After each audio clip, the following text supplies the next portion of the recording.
When I married Ethan, I didn't just marry him, I married his mother, Linda Carter.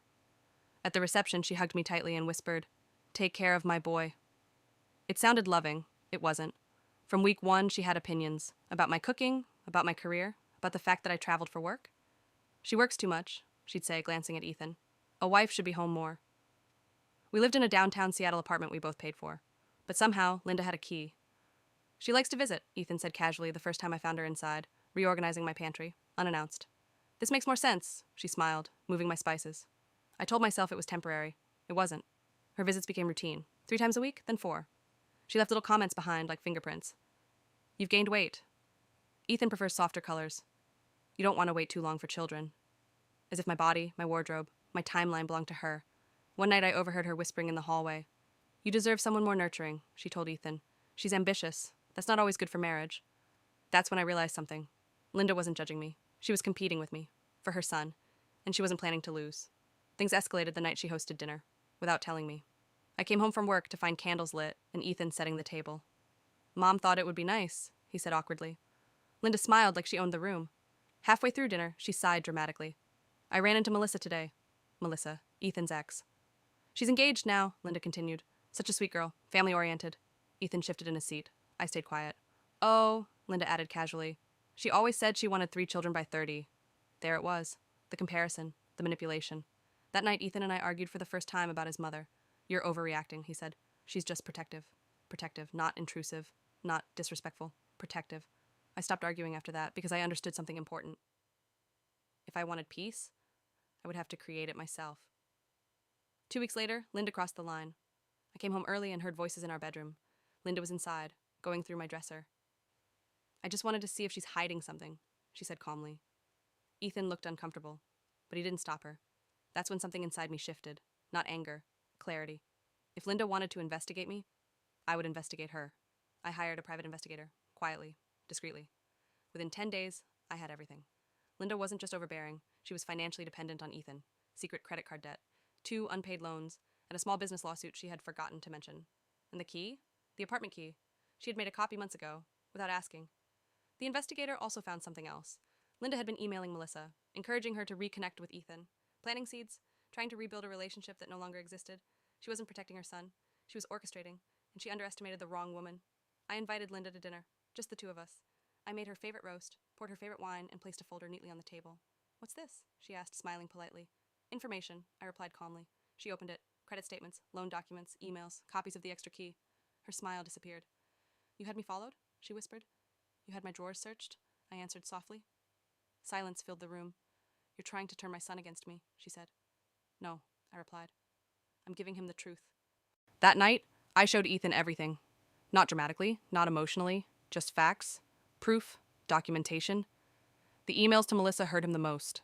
The betrayal wasn't from me, it was from her. For the first time in his life, Ethan saw his mother clearly. Not as the devoted parent, but as the manipulator. Linda called him repeatedly. He didn't answer.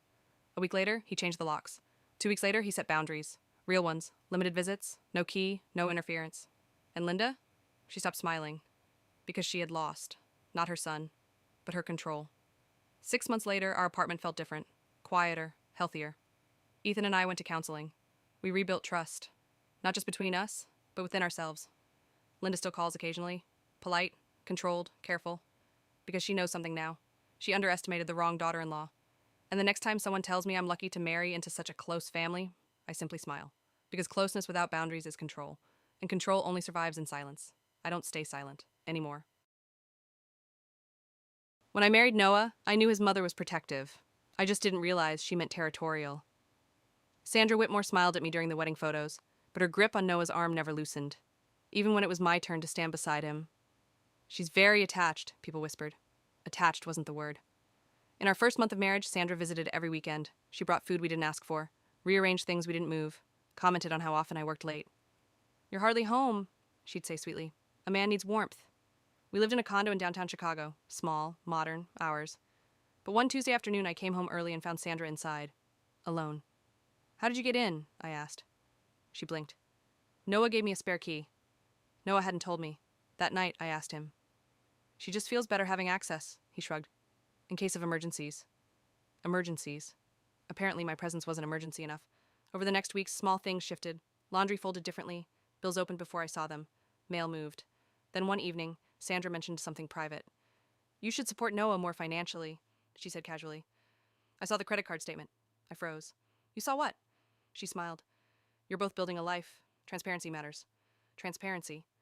But only in one direction. I checked our drawer that night. The spare key was gone. 2 days later, I found something worse. An envelope in Sandra's purse, my name on it.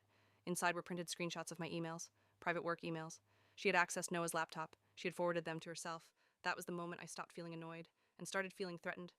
I didn't confront her immediately. I gathered proof. Security footage from our building lobby, timestamps of her entering when neither of us were home, email logs showing external forwarding, and then I discovered something bigger. Sandra had been telling Noah that I was financially unstable. She claimed I was hiding debt, that I was reckless, that she was only trying to protect him. She was building a narrative, one where I looked irresponsible, one where she looked essential. So I built my own. I changed the locks, quietly. I set up two-factor authentication on every device. Then I invited Sandra over for dinner. When she arrived, her key didn't work. She rang the bell, confused. Inside, Noah sat beside me as I calmly placed printed documents on the table. Lobby footage, email traces, forwarded messages, her face drained of color. "I was protecting my son," she whispered. "No," I replied. "You were invading my marriage." Noah stared at her like he was seeing a stranger. "You read her emails?" he asked slowly. Silence. For the first time, Sandra didn't have an excuse ready. Within a month, boundaries were formalized. No key, no unannounced visits, no financial involvement. Sandra stopped coming by. The phone calls became shorter, controlled, careful. And one afternoon, as I reorganized the kitchen the way I liked it, I realized something. She hadn't wanted to hurt me. She wanted control. But control only works when the other person stays quiet. I didn't stay quiet, and that made all the difference. When I married Daniel, everyone said I was lucky. He was successful, charming, the kind of man who opened doors and remembered anniversaries without reminders. We lived in a modern townhouse just outside Vancouver, the kind with floor-to-ceiling windows and neighbors who smiled, but never really knew you. For 3 years, I believed I had the perfect life. Until the night his phone lit up at 2:17 a.m. I wasn't snooping. I swear I wasn't. I had just woken up thirsty. But the screen kept glowing on his nightstand, buzzing softly against the wood. One message, then another, and another. Curiosity isn't a crime, right? I glanced at the screen. The contact name wasn't saved, just a number. But the preview message made my stomach drop. "Did you tell her yet?" My chest tightened. Tell me what? I told myself it was nothing. Work, a misunderstanding, maybe a surprise. But then another message came in. "She deserves to know before the baby arrives." The baby. I froze. We didn't have a baby. We weren't even trying. For a second, I convinced myself I had misunderstood. Maybe it was an old message. Maybe it wasn't his phone. Maybe I was still half asleep. But my hands were already moving. I picked up the phone slowly, careful not to wake him. His breathing stayed steady, deep, peaceful. The passcode hadn't changed. It never had. The screen unlocked, and the illusion of my marriage disappeared in less than 5 seconds. The thread was long, not weeks long, months long. Photos scrolled past my eyes. Dinners I never knew about, hotel rooms I'd never seen, selfies of a woman with dark hair and soft eyes resting her hand over a growing stomach. There were voice notes, heart emojis, inside jokes, plans. Then I saw it, an ultrasound image, and beneath it, Daniel's message. "I can't wait to finally be a real father." Finally. My vision blurred. Finally? As if the child we had once talked about trying for next year wasn't real. As if the nursery Pinterest board I had secretly saved meant nothing. As if the future we built together was just a placeholder until something better came along. I swallowed hard. The date on the ultrasound was from 2 weeks ago. 2 weeks ago, Daniel had taken me out for our anniversary dinner. He had raised a glass of champagne and told me I was his greatest blessing. 2 weeks ago, he had toasted to us. I kept scrolling. Her name was Olivia, 31, marketing consultant. There were messages about apartment hunting, messages about making things official, messages about how hard it was, living a double life.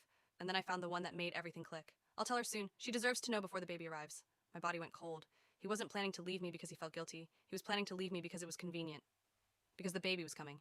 Because his timeline required it. I set the phone down gently and lay back beside him. He shifted slightly, reaching for me in his sleep, his arm falling across my waist. The familiarity of it made me want to scream. Instead, I stared at the ceiling until sunrise. And somewhere between 2:17 a.m. and 6:42 a.m., something inside me hardened. By morning, I had stopped shaking. By morning, I had stopped crying. By morning, I had a plan. Daniel left for work like nothing had happened. He kissed my forehead, told me he'd be late because of meetings, asked if I wanted takeout for dinner. I smiled. I even told him I loved him. Because now, I needed him comfortable. I needed him unaware.